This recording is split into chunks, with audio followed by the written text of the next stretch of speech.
يا نفس إن لم تظفري لا تجزعي.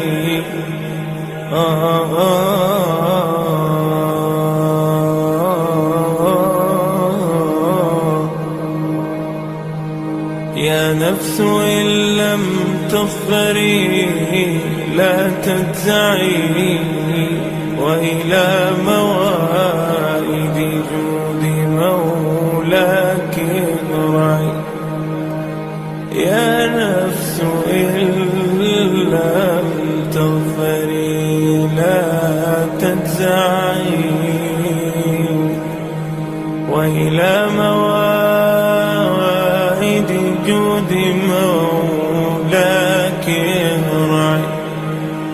وإذا تأخر مطلب فلربما في ذلك التأخير كل المطمع.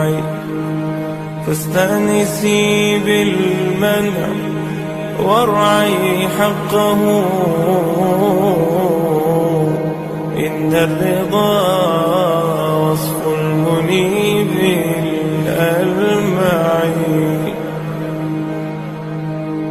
وإذا بدا من ناطق الوجدان ما يدعوك للياس الذميم الأشنع، فاستيقظي من نومة الغفلات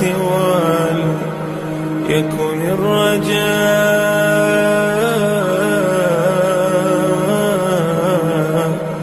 لك مرتعا فيه ارتعي. يكن